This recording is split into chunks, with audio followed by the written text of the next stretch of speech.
Eto na nga mga chong, marami tayong PBA updates. James Yap, babalik na nga ba sa Magnolia Hotshots? Coach Tim Cone, nagsalita na sa issue ng pagkuha kay Matthew Wright at Terrence Romeo. Meron ngang mainit na usapin ngayon kung saan may mga lumalabas na balitang planong kuhanin ng Barangay Ginebra ang isa kila Matthew Wright o Terrence Romeo. Dahil as of now, kasalukuyang unrestricted free agent itong si Terrence Romeo matapos itong hindi na kumuha ng kontrata sa Terra Firma Jeep. Pagdating naman kay Matthew Wright ay nag-skip na nga ito sa Japan B-League at magbabalik na sa PBA. Kaya naman, possible nga ba na makuha ng Barangay Ginebra ang isa sa dalawang veteranong guard na si Matthew Wright at Terrence Romeo? Maraming fans ang nagsasabing swak na swak sila sa sistema ni Coach Tim. Pero kamakailan, nagsalita na mismo si Coach Tim at yan nga ang ating pag-uusapan. Matapos ang ilang linggong spekulasyon, lumakas ang ingay na target daw ng Barangay Ginebra si Matthew Wright na galing sa Japan B-League at posibleng bumalik na sa PBA. Kasabay nito, nariyan rin ang pangalan ni Terrence Romeo na free agent ngayon matapos pakawalan ng Terra Firma.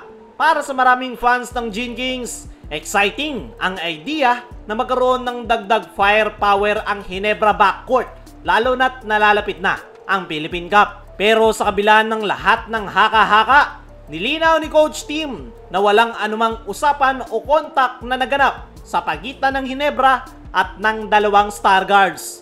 Sinabi mismo ni Coach Tim sa kanyang naging latest interview, and I quote, "Haven't had contact with Matthew or Terrence."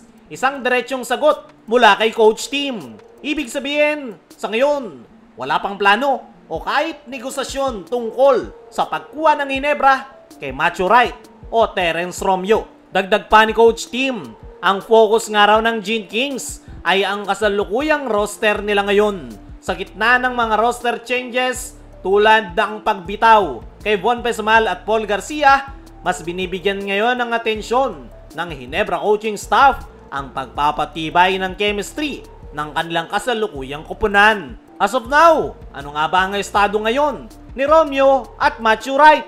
Itong si Matthew Wright ay gaya ng sabi natin kanina, tapos na ang stint sa Japan at napabalita nga na desisyon ni Matthew Wright na hindi na maglaro sa Japan. At the same time, interesado itong bumalik sa PBA. Kung kukunin ito ng Ginebra, ay kailangan nilang makipag-trade sa Phoenix dahil hawak nila ang rights ng nasabing player.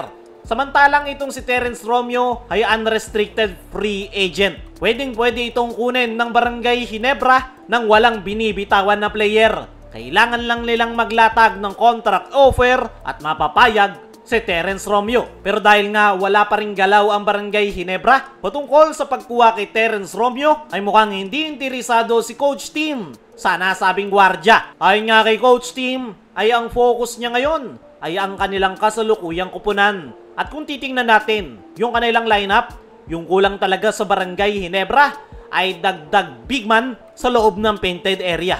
Siguro kung mayroong big man pa na maaasahan na pwede nilang makuha, ay pwede nilang i-consider. Pero pagdating kay Terrence Romeo, ay mukhang malabong mangyari. Yung Matthew Wright ay pwede pa yung i-consider ni Coach Tim. Ang problema, kailangan pa nilang makipag-trade sa Phoenix Fuel Masters. Pero ano pat anong mangyari, handa ang Barangay Ginebra sa paparating na panibagong season. Pero gaya ng sabi natin kanina, mas priority nila ang kumuha ng big man. Kaya mga chong, ano ang take nyo sa sinabi ni Coach Tim patungkol kay Terrence Romeo at Matthew Wright? Comment mo lang dyan sa ibaba. Dumako naman tayo dito sa kabilang balita. James Yap, babalik na nga ba sa Magnolia Hotshots? Umiinit nga ngayon ang Magnolia Hotshots sa pangunguna ni LA Tenorio. Sa kanilang naging tune-up game kontra Phoenix Fuel Masters, ay napakaganda ng naging performance ng kupunan ni LA Tenorio. At mas lalo ngang umiinit ngayon ang Magnolia Hotshots dahil may mga bali-balita ngayon na lumalabas na mayroong posibilidad na magbabalik na sa Magnolia Hotshots itong kanilang dating franchise player na si James Yap. Ayon sa mga trusted source, isa sa kinoconsider ni LA Tenorio ay ang pagkuha kay James Yap. Noong mga nakaraan nga ay naispatan si LA Tenorio nakasama si James Yap sa isang friendly game. Mukhang kinakausap nga ni LA Tenorio si James Yap para sa posibilidad na last dance bago ito tuluyang magretiro.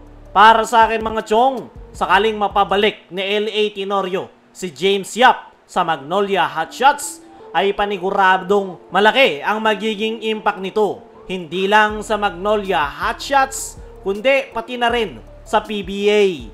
Marami pa ring mahahatak na fans itong si James Yap. Kaya naman, kung magkakataon talaga na makakabalik ito, ay paniguradong babalik yung sigla ng mga fans ng Magnolia Hotshots. Sa ngayon nga mga chong, ay okay na yung binuong lineup ni Tenorio sa kanyang kupunan. Puro young talented yung kanilang kupunan.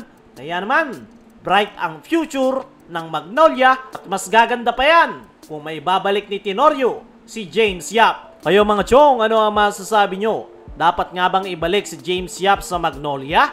Ano rin yung masasabi nyo na nagsalita na si Coach Tim patungkol kay Matthew Wright at Terence Romeo? I-comment mo lang dyan sa ibaba.